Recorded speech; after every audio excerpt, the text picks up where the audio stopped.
오늘은 누가복음 강해 계속해서 말씀드리겠는데 설교의 제목이 배신자를 위한 기도입니다. 예수님께서 십자가 지시기 전날 밤에 자신을 배반할 제자들과 함께 마지막 만찬을 하는데 그 만찬을 원하고 원했다고 말씀합니다. 그 제자들은 전혀 예수님이 십자가에서 돌아가실 것을 모르죠. 알지를 못합니다.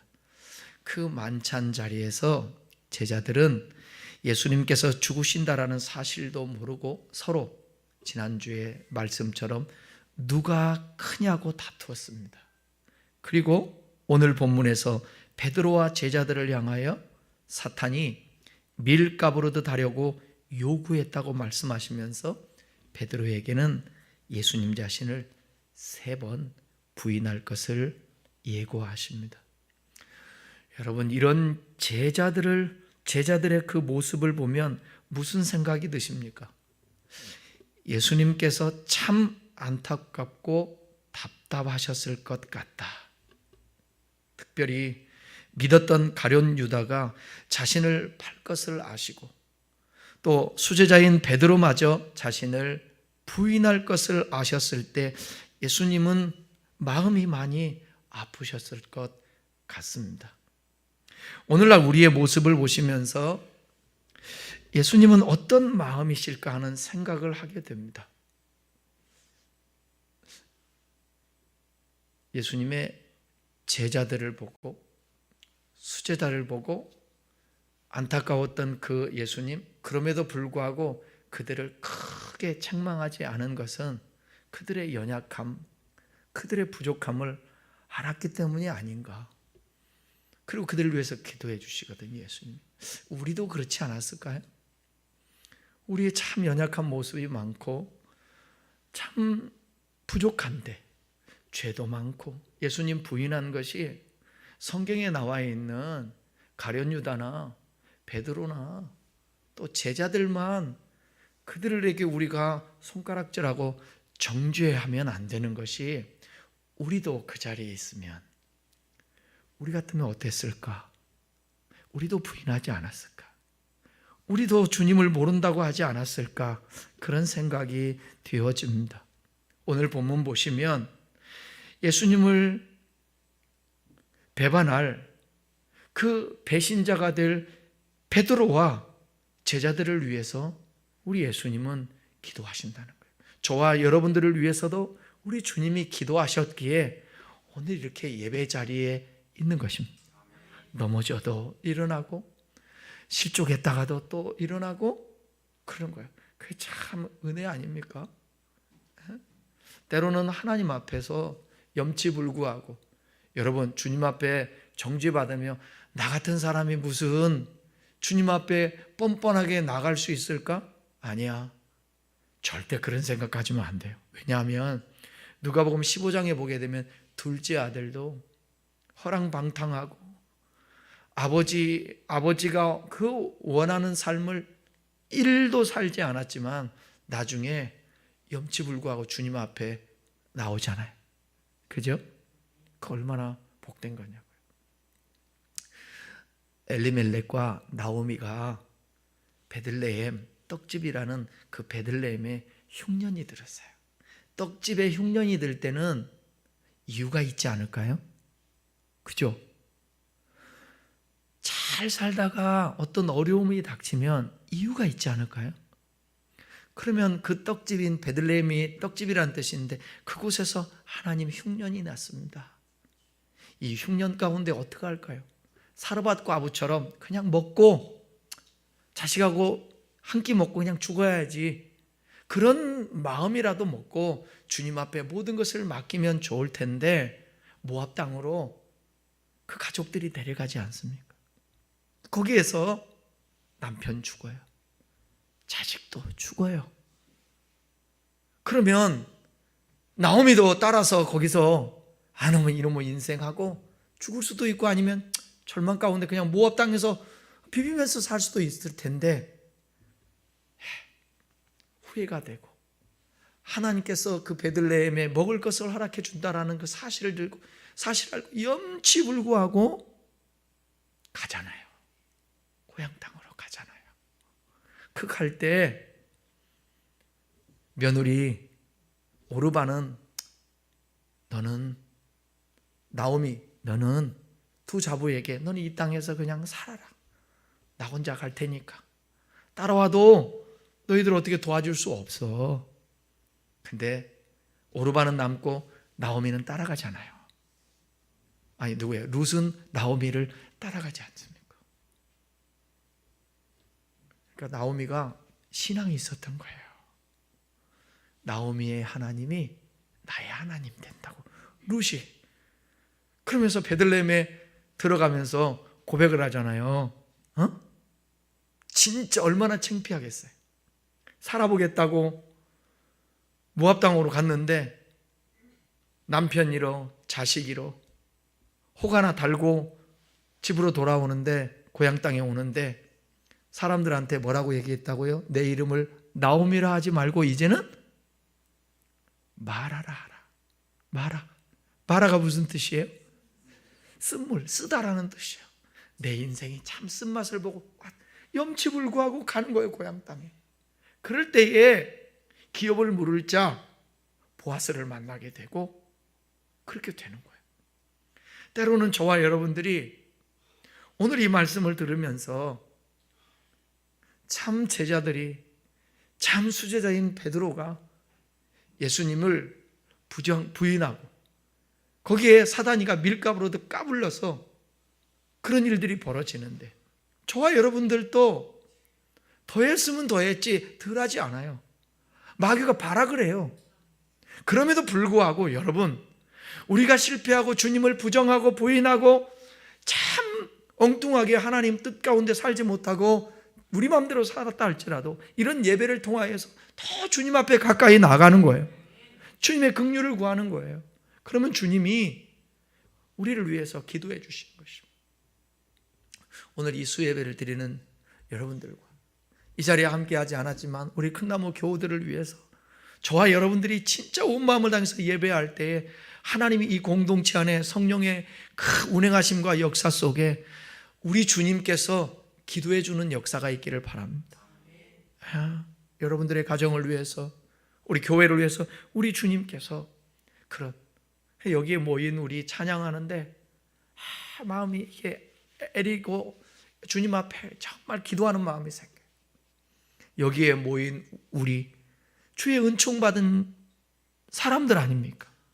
하나님 더 믿음을 더하여 주셔서 믿음 가지고 성경에서 나오는 실족되고 부인하는 사람이 아니라 믿음을 단단히 가져서 바울과 같이 어떤 상황에서도 그리스도를 증거하고 자족할 줄 알고 마음의 평강을 누리고 기뻐하며 살아갈 수 있는 그런 신앙이 되게 하여 주십시오. 예수 믿는다라는 것이 그냥 단순히 교회만 왔다 갔다 하고 종교란에 기독교 그게 신앙생활이 아니라 진짜 하나님의 말씀에 기록된 이 말씀이 저 하늘이 무너지고 이 땅이 꺼질지라도 1.1억도 변하지 아니하고 풀은 마르고 꽃은 시들어 떨어지도 하나님 말씀은 영원히 쓴다고 했는데 그 말씀대로 우리의 삶의 현장에서 이 말씀이 역사가 나타나는 그런 일들이 벌어졌으면 좋겠습니다. 걱정거리가 태산인데 걱정이 안 되는 삶, 그죠? 불안하고 두려움이 있는데 하나님께서 주시는 누구도 빼앗을 수 없는 세상이 줄 수도 없는 평강, 내가 너희에게 평안을 끼치노니 내가 주는 평안은 세상이 주는 것과 같지 않다. 저와 여러분에게 평안이 있으려면 어떤 일이 벌어져야 되겠습니까? 돈이 필요한 자에게 돈이 들어오면 평안이 오죠. 그죠? 지금 삶의 자녀라든지 우리의 삶의 육신의 질병 때문에 고통당하면 그 문제 해결되면 평안할 수 있습니다. 그런데 땅을 밟고 사는 우리에게는 그 문제가 해결됐다고 해서 계속해서 평안을 유지할 수 있는 게 아니에요. 그런 것들 중에서 순간적으로 우리가 평안을 누릴 수 있지만 진정한 평안은 하나님께서 우리의 삶을 붙들고 하나님께서 간섭하시고 하나님께서 위로부터 주시는 그 평강, 그죠? 마카리우스라는 복, 신들이 가지고 있는 평정심, 신들이 두렵지 않잖아요. 신들이 걱정하지 않잖아요. 하나님이 걱정하겠습니까? 하나님이 두렵겠습니까? 하나님이 염려하겠습니까? 그 마음을 우리가 갖는 거예요. 예배를 통하여 그런 은혜의 회복을 얻을 수 있기를 주님의 이름으로 축원합니다. 오늘 본문을 보시면 예수님을 배반할 그 배신자를 위해서 예수님이 기도하신다고 했는데, 배신자들과 함께 만찬을 하는 것 쉽지 않습니다. 배신자를 위해서 기도하는 것 쉽지 않습니다. 얼마 전에 여러분, 우리 매스컴에서 많이 들었잖아요. 대통령과 여당 대표가 서로 만났잖아요. 그것도 그냥 여론 때문에 그냥 억지로 만난 것 같아요. 서로 얼마나 유의하는 사이였습니까? 아끼는 사이였잖아요. 사랑하고 서로 형님 동생 하면서. 그런데 그 관계가 배신자 소리가 나오면서 만났는데 만찬도 같이 하지 않고 다른 원내대표와 만찬을 하게 되는 그런 일 있지 않습니까? 쉽지가 않습니다. 사랑하지 않는 사람과 배신자와 내가 싫은 사람과 밥을 먹는다라는 거, 만찬을 한다는 거 쉬운 게 아니에요. 예수님은 자기를 배반하고 팔 사람과 함께 밥을 같이 먹어요. 그리고 그들의 뭘 시키죠? 발을 시킵니다. 섬긴다는 거예요. 그러니까 주님이 말씀하신 산상수훈에서 원수를 사랑해라, 선대해라, 이 말이 그냥 말로만 한 게 아닌 거예요. 진짜 삶에서 그렇게 예수님이 살아냈던 거예요. 그들과 함께 기도하고 발을 씻기고 그들을 위해서 기도하시는 거예요. 예수님께서는 배신자인 베드로를 책망하지 않으시고 오히려 기도해 주셨다라는 사실입니다. 본문을 함께 살펴보겠습니다. 31절, 32절 읽습니다. 시몬아 시몬아, 보라, 사탄이 너희를 밀가부르듯 하려고 요구하였으나 그러나 내가 너를 위하여 내 믿음이 떨어지지 않기를 기도하였느니 너는 돌이킨 후에 내 형제를 굳게 하라. 예수님은 하나님 나라를 맡기시면서 그 강력한 방해자인 사탄의 도전과 시험을 제자들이 받고 있음을 여기서 밝히고 있습니다. 여러분, 이 세상은 하나님의 통치와 사탄의 그 통치 공존하고 있습니다. 하나님 편으로 가면 하나님의 통치를 받는데 하나님에게서 벗어나면 저절로 빛이 사라지면 저절로 어둡듯이 사탄의 통치와 그 다스림 속에 들어가게 된다라는 것이에요. 하나님 나라를 맡기셨지만, 우리 주님께서 맡기셨지만 그들이 하나님께 집중하지 못하면 사탄의 권세 아래 있게 된다는, 그리고 그 사탄에게 시험을 받게 된다는 것입니다. 예수님은 그들이 시험에 넘어지지 않도록, 특별히 베드로가 믿음에 떨어지지 않도록 기도하였다고 밝히고 있는데, 그 시험이 강력하여 분명히 어느 정도는 넘어지게 되기 때문에 너는 돌이킨 후에 내 형제를 굳게 하라, 그렇게 말씀한 것입니다. 사탄에게 상당히 끌려간 모습을 전제한 후에 돌이킨 후에 다시금 형제들을 굳건하게 세우라고 하셨습니다. 그러니까 제자들이 넘어진다는 거예요.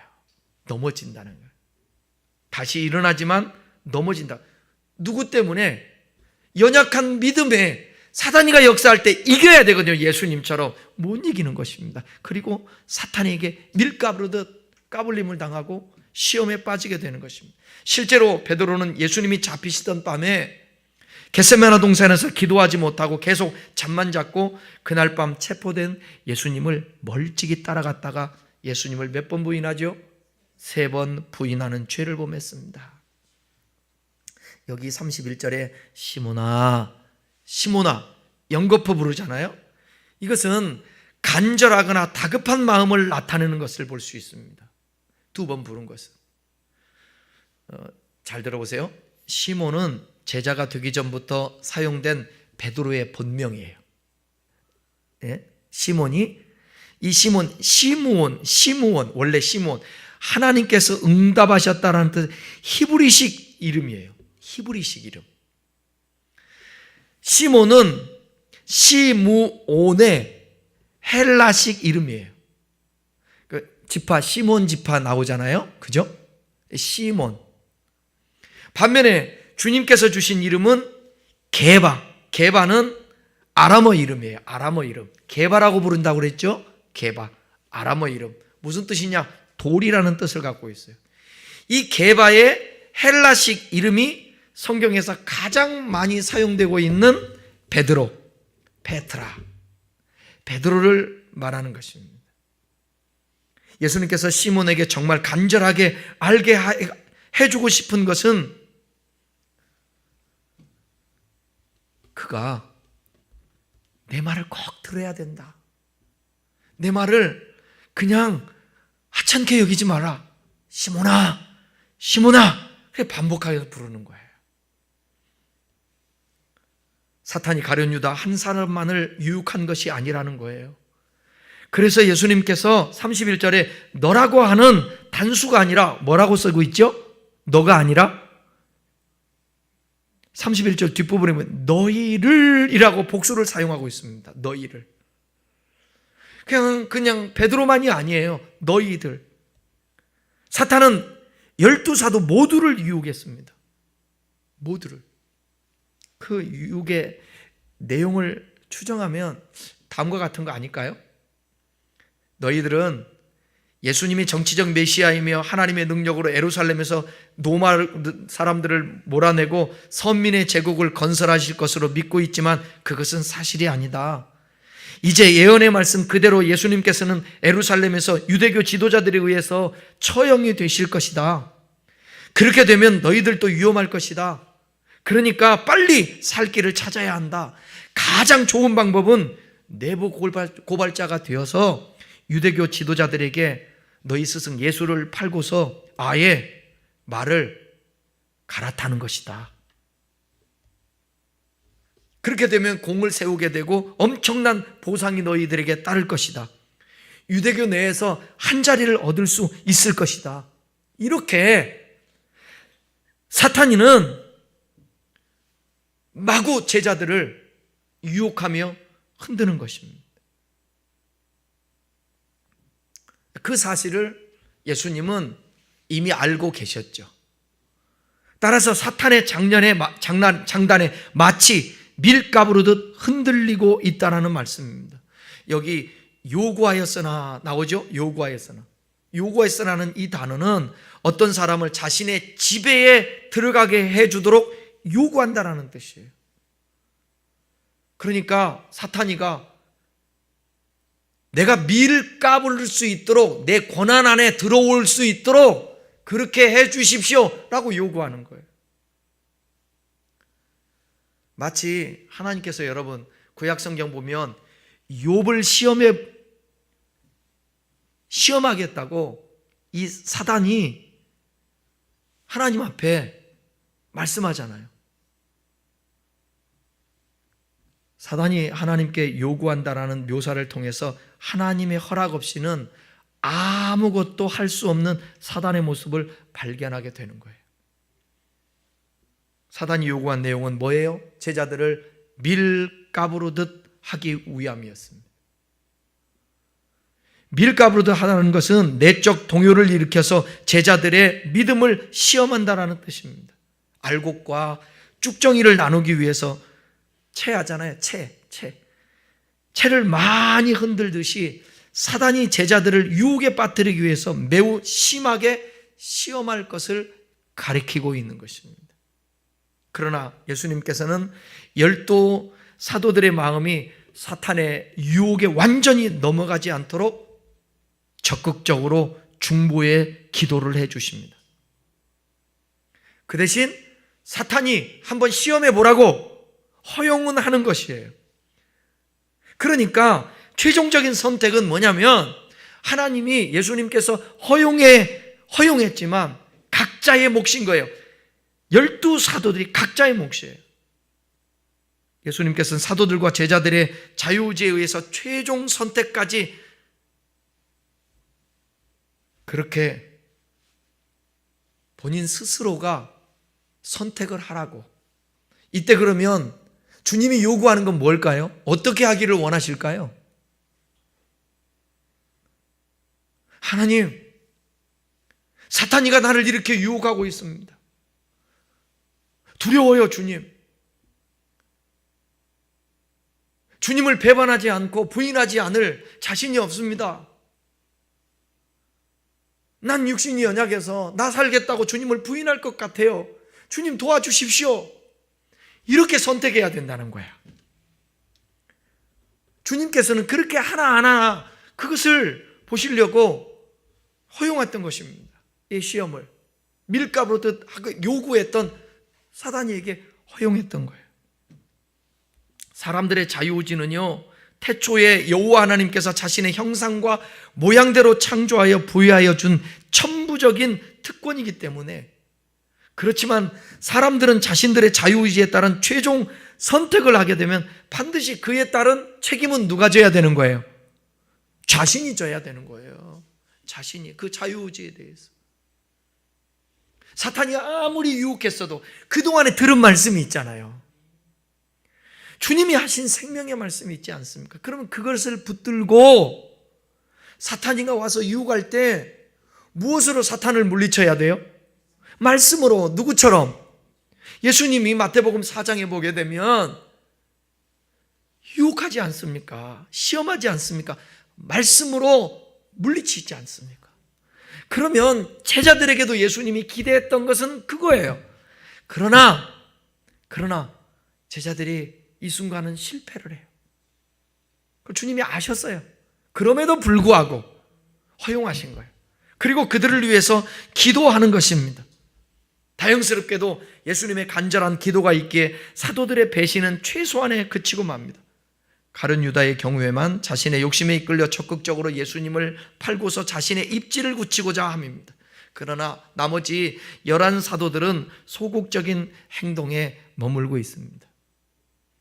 위기가 닥치게 되자 대부분 도망치게 됩니다. 예수님을 따라갔던 사도 베드로만이 인상착의가 특이하고 예수님을 따르던 수제자라 걸리게 되죠. 그 순간을 모면하려고 예수님을 모른다고 3번씩이나 부인하는 그런 죄를 짓게 되는 것입니다. 예수님께서 사도들의 믿음을 보존하기 위하여 간절하게 기도하신 또 하나의 이유가 기록되어 있는데 22장 32절 하반절에 보니까 너는 돌이킨 후에 내 형제를 굳게 하라. 겉으로 보면 사도 베드로에게 개인적으로 당부하는 말씀으로 보이지만 실제 내용은 모든 사도들에게 명령하는 거예요. 훗날 예수님을 버리고 떠난 자신들의 모습을 깨닫고 회개하게 되면 그때부터 사도들은 모든 제자들과 성도들의 믿음을 굳건히 하는데 최선을 다하라. 지금은 너희들이 연약하고 알지 못하고 연약해서 넘어질 수 있지만 나중에 내가 얘기한 것이 깨달아질 거야. 그 다음에 돌이킨 후에는 내 형제를 굳게 하라. 예수님 말씀이 다 맞았다. 실제로 그래요. 나중에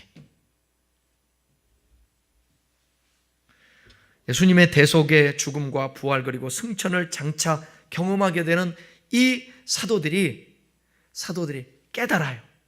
그리고 나서 예수님이 기도한 것처럼 나중에 후에 돌이켜 잘못했다고 회개해. 그리고 성령 충만 받아. 그 다음에 사명을 감당하는 거예요. 주님께서 이 땅에 오셔서 회개하라 천국이 가까웠다고 하셨던 그 말씀부터 기억해내고 예수님이 왜 이 땅에 오셨는지 복음이 무엇인지 실패한 후에 회복되어 돌이켜 하나님의 사명을 감당하는 거예요. 누가 기도했기 때문에? 예수님이 기도했기 때문에. 실제 베드로 같은 경우는 나중에 복음사에게 매진하다가 여러분 십자가를 거꾸로 지고 순교했습니다. 예수님은 십자가를 바로 졌는데 너무 부끄러워서, 예수님을 부인한 게 너무 부끄러워서 십자가를 거꾸로 졌어요. 그게 전설에 의하면.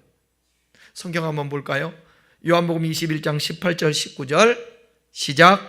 내가 진실로 진실로 내게 이르노니 내가 젊어서는 스스로 띠띠고 원하는 곳으로 다녔거니와. 여기까지는 뭐냐면 예수님을 네 맘대로 섬기다가 십자가에 못 박혀 돌아가시는 그 예수님을 부정하기까지 했던 네 스스로 젊어서는 원하는 대로 살았지만, 다음에요, 늙어서는 내 팔을 벌리리니 남이 내게 띠띠우고 원하지 아니하는 곳으로 데려가리라. 이 말씀을 하시면 베드로가 어떠한 죽음으로 하나님께 영광을 돌릴 것을 가리키심이로라. 전에는 자기 마음대로 자기 의지대로 자기 하고 싶은 대로 했는데 이제는 나중에는 뭐냐면 나는 주님의 뜻대로 살 거야. 그 결심을 하는 순간 이제는 누가 와서 핍박을 하고 누가 죽이겠다고 하고 그러면 그냥 당하는 것입니다. 여러분, 때로는 고난과 환난, 예수님 때문에 당해야 될 때는 당해야 되는 거예요. 그것이 아버지의 뜻일 수 있어요. 베드로가 어떠한 죽음으로 하나님께 영광을 돌리고, 여러분, 죽음이라는 단어와 영광이라는 단어가 우리의 일반적인 사고에서는 이게 잘 맞지 않잖아요. 어떻게 죽음이 영광입니까? 살아야 영광이지. 죽었다 살아야 영광이에요. 나아야 영광이에요. 잘 돼야 영광이에요. 그런데 베드로는 죽음이 하나님께 영광을 돌린다라는 것입니다. 그러니까 그러한 사고도 여러분들이 가지고 있어야 돼요. 아, 죽는 것도 영광이구나. 아, 사는 것도 영광이구나. 아, 하나님으로 말미암아 하나님의 뜻대로 하나님의 역사로 되는 것이 영광이구나. 그걸 기억하는 거예요. 예수님의 말씀에 베드로는 이렇게 고백합니다. 22절, 23절 읽습니다. 22장 33절 시작. 그가 말하되 주여 내가 주와 함께 오게도 죽는 데에도 가기를 각오하였나이다. 베드로는 옥과 죽음이라는 단어를 사용하면서 어떤 고난이 있다 할지라도 예수님을 따르겠다고 고백해요.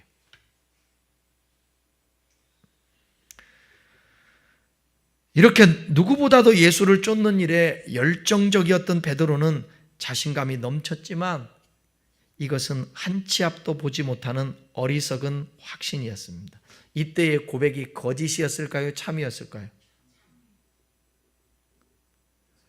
참이었을까요? 거짓이었을까요? 참인 것 같은데 그 뒤에 행간에는 숨은 뭔가 있는 것 같아. 뭐냐면 예수님, 알았어요. 나 주님 절대로 나 부인하지 않을 거예요. 나 부인 안 할 거야. 그 장담을 하는데 왜 그렇게 장담을 했을까? 이런 생각도 해봐요. 예수님이 안 죽을 거야. 예수님 십자가에 왜 돌아가셔? 예수님이 누군데? 메시아인데. 지난주에 제가 설교하면서 제자들은 메시아관에 대해서 오해했다고 내가 그 얘기했죠. 하나님 나라에 대한 오해, 메시아관에 대한 오해. 메시아이면 뭐예요? 절대 죽으면 안 돼요. 이스라엘을 해방시켜야 돼요. 노마 군대를 다 물리쳐야 돼요. 베드로에게는 그런 생각이 있었죠. 그러니까 예수님 돌아가실 것? 아마 뭘 돌아가셔. 그러니까 아마 베드로가 이렇게 장담하며 얘기하지 않았을까. 진짜 죽는다고 사실을 알았으면 이 말을 못했겠지. 어쨌든 자기에게 피해가 돌아오지 않을 거라는 생각이 있었기에 그 고백을 하지 않았을까, 그런 생각이 드는 것입니다. 바로 몇 시간 뒤에 예수님의 예고처럼 상상할 수 없는 일이 벌어집니다. 본인 자신에게도 진짜네? 그리고 부인하지 않으면 베드로가 죽게 생긴 거예요. 그 또 한 가지 생각할 수 있는 것은 뭐냐면 이 베드로의 고백이 진정한 고백이라고 보다는 다른 사람들을 의식한 어떤 호언장담? 지금 베드로의 직위가 뭐예요? 수제자 아닙니까? 수제자. 그리고 좀 전에 누가 크냐 막 싸웠잖아요. 거기 베드로도 있었을까요? 없었을까요? 있었죠. 거기서 서로 간에 누가 크냐 할 때 베드로가 뭐라고 그랬을까요? 막 싸우고 있을 때 쉿. 나야 나. 그래. 애들 말로 꺼져. 너 주님께서 나에게 하신 말씀 너 못 들었어? 내가 주는 그리스도시여 살아계신 하나님의 아들이다 고백했을 때 바요나 시몬아 네가 복이 있도다. 너 그런 소리 안 들었냐? 내 이름 위에 반석 위에 교회 이름 세우겠다고 그랬는데 야 나야 나. 그래도 어느 정도 정리했는지도 몰라. 그런데 예수님께서 네가 나를 부인할 거다 얘기하니까 그때 여러분 이렇게 얘기할 수 있지 않을까요? 아, 저 부인 안 합니다. 제가 누굽니까? 호언장담하죠. 사람을 의식해서. 그래서 여러분 신앙이라는 것은요. 신앙이라는 것은 맞닥뜨려보고 그 상황과 환경에 가보고 해야지 아무 일도 벌어지지 않을 때에 호언장담하면서 믿음 있다고 그 장담할 수 없어요. 그러니까 여러분 어떤 사람이 믿음이 조금 떨어지기도 하고 신앙이 엉터리의 모습을 갖기도 하고 그럴 때에 기다려줄 줄 알아야지 정죄하거나 그러면 안 돼요. 호언장담한 베드로는 이렇게 얘기합니다. 베드로에게 예수님께서 34절에 시작 이르시되 베드로야 내가 네게 말하노니 오늘 닭 울기 전에 내가 3번 나를 모른다고 부인하리라 하시니라. 예수님의 말씀과 같이 다음 날 베드로는 제 목숨을 구하기 위해서 스승을 모른다고 3번을 부인해요. 볼까요? 누가복음 22장 61절로 62절 천천히 주께서 돌이켜 베드로를 보시니 베드로가 주의 말씀 곧 오늘 닭 울기 전에 내가 3번 나를 부인하리라 하심이 생각나서 밖에 나가서 심히 통곡하니라. 생각이라도 한 게 다행이죠. 그죠? 생각이 난 것만 더 다행이잖아요. 그죠? 제가 한번 이 말씀 묵상하면서 그때로 가봤어요. 여러분 같으면 어떻게 했을까요? 지금 뭐가 달려 있는 거예요? 에?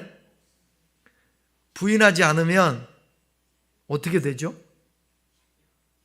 부인하지 않으면 잡혀가요. 잡혀간 다음에 죽어야지. 그러니까 생각을 고민이 조금 했겠죠? 호언장담도 하고 예수님 안 죽을 줄 알았는데 진짜 죽네? 내가 그래도 누가 큰 자인가 그 속에서 내가 큰 자라고 얘기했는데 와 진짜 죽네. 내가 부인하면 어떻게 되는 일이지? 에따 모르겠다. 체면이고 뭐고 살고 보자 이거잖아요. 근데 이런 일들이 우리 2000년 전으로 돌아가 보자고요. 여러분이 베드로였다면 어땠을까요? 여러분이 12제자였다면 11제자였다면 베드로 외에 어땠을까요? 공범일 거였다고 생각되어지면 대답해봐요. 고개 끄덕여봐요. 나 공범이었을 것 같다. 안수 집사님 공범이었을 것 같아요? 에? 그럼 어떻게 해요? 저는 공범이었을까요? 아니었을까요?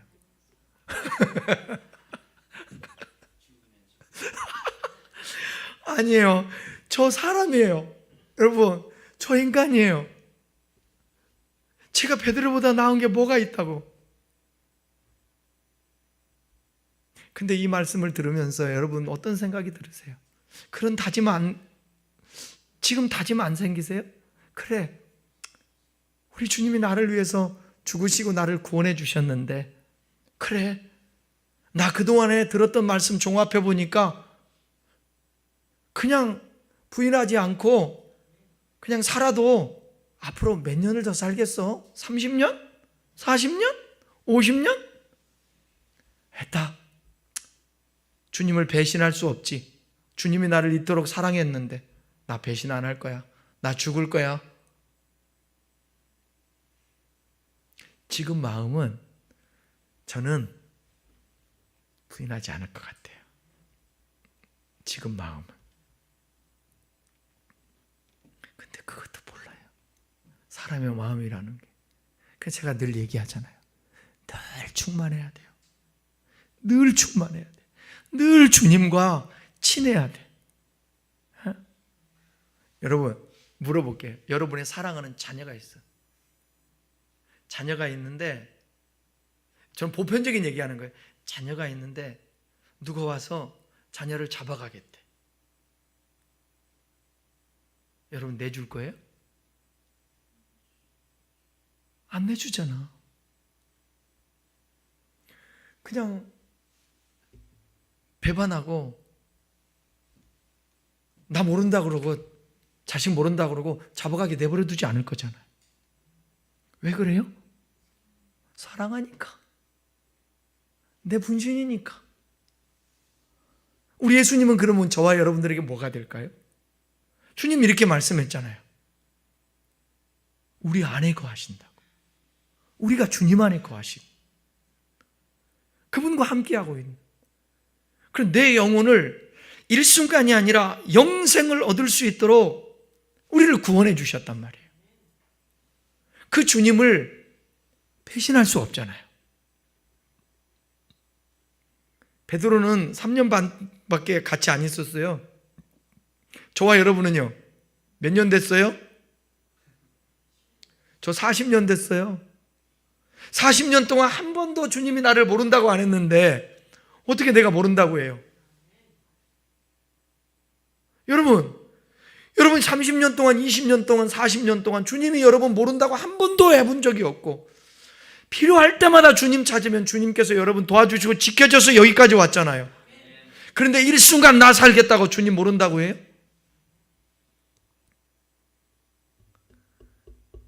이거를 우리의 믿음이 이게 풍선껌처럼 진짜 거짓말이냐 아닌지 뭘로 보면 아느냐. 아무리 아멘하고 아무리 큰 소리 쳐도 저 사람이 삶의 태도를 보면 사람을 어떻게 대하는지,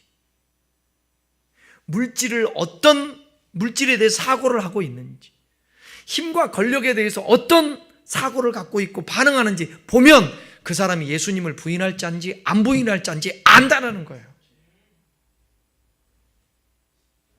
이건 쉬운 얘기가 아니에요. 혀찰렐이 아니라고요. 제자들에 대해서. 우리도 공범일 수 있다는 거예요.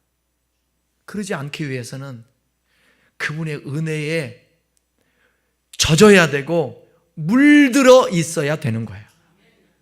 네? 물들어 있어요. 그 왁스 있잖아요. 나무. 우리 커피 마시는데 테이블에 보게 되면 저게 물방울을 떨어뜨리면 물이 스며들까요? 안 스며들까요? 왜 안 스며들어요? 나무인데. 에? 참 눈치 빠르네. 내가 왁스 먼저 안 스며들어요. 한 번 닦은 게 아니에요. 제가 기름 바른 게 아니라고 10번을 더 발랐어요. 그러니까 그 나무에 왁스 기름이 어떻게 된 거예요?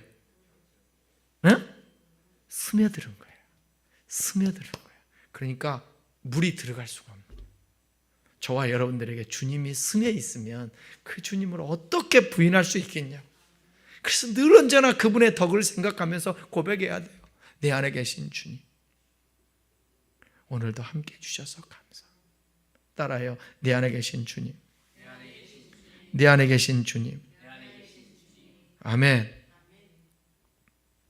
우리들은 예수님의 십자가 대속의 길에 마귀의 시험들이 여러 모양으로 계속 이어왔다라는 것을 깨달았으니까, 마귀는 믿음 좋은 사람이 믿음 없는 사람이나 밀가부르듯 까부르니까 우리가 명심해야 될 게 있어요. 영적인 방해꾼인 마귀가 있다는 것을 염두에 두고 살아야 돼요. 마귀를 생각해야 된다니까. 묵상하라는 말이 아니에요. 인식해야 된다는 거예요. 하나님도 계시지만 마귀도 있다. 또 하나는 마귀 시험을 이기기 위해서는 항상 깨어 기도해야 된다는 거예요. 마귀로 틈타지 못하게. 죄의 빌미를 주어서 마귀로 틈타게 하면 안 돼. 에베소서 4장에 보게 되면 이런 말씀 있잖아요. 분을 내어도 죄를 짓지 말며 해가 지도록 붐을 품지 말고 마귀에게 틈을 주지 말라. 마귀가 틈타지 않도록. 아멘. 저 보세요. 막 속에서 분노가 일어나, 혈기가 막 일어나. 그때의 인식을 딱 해야 돼. 아, 이거 마귀가 틈타는 거구나, 역사구나. 멈춰야 돼. 피해야 돼. 멈춰야 돼. 도망가야 돼. 피해야 돼. 평상시에 여러분, 언어를 잘 쓰고 평상시에 말의 톤을 낮출 필요가 있어요. 높이면 사탄이가 틈타요. 톤을 좀 낮춰요. 좋은 언어를 써요. 그때 마귀가 틈탈라다가 도망가는 거예요. 그 다음은 우리 주님께서 마귀를 철저히 승리한 것은 우리 예수님께서 하나님의 뜻에 죽기까지 순종하셨기 때문에. 우리가 주님께 순종하고 매달리고 그분의 뜻을 추구하잖아요. 그러면 사탄이가 7길로 왔다가 한 길로 왔다가 한 길로 왔다가 7길로 도망가요. 주랭랑을 친다니까. 결론이에요. 우리들에게는 분명한 오늘 말씀에 낙심되는 게 아니라 위로와 용기가 우리에게 주어지는 거예요. 예수님은 자신을 배반하고 사탄에게 밀가부르듯 하고 주님에게서 다 도망갈 그들을 알면서도 그들을 위해서 기도해야 했다라는 사실이에요. 오늘도 저와 여러분들을 위해서 우리 주님은 기도하고 계시다는, 때로는 사단에게 넘어진다 할지라도 우리가 다시 일어날 수 있도록 주님 부르면 그 주님은 우리를 도우신다라는 사실입니다. 그리고 우리로 하여금 회복된 다음에 돌이킨 후에 다른 사람에게 힘을 줄 수 있어요. 그래서 간증도 하고 그러는 것입니다. 말씀도 전해주고 용기도 주고 하는 것입니다. 저와 여러분들이 이런 주님의 은혜와 사랑을 깨닫고 여러분의 삶에서 때로는 넘어지고 낙심되고 쓰러지고 주님을 실망케 하고 부인하고 주님의 말씀에 순종하지 못하는 그런 일이 있다 할지라도 그럼에도 불구하고 주님 붙들고 다시 일어나는 그 은총이 있기를 바랍니다. 그것은 주님이 여러분들을 위해서 기도하신다라는 그 사실을 믿고 함께 깨어 기도할 때에 그런 역사가 있고 사탄에게 넘어지지 않을 줄 믿습니다. 기도하십시다.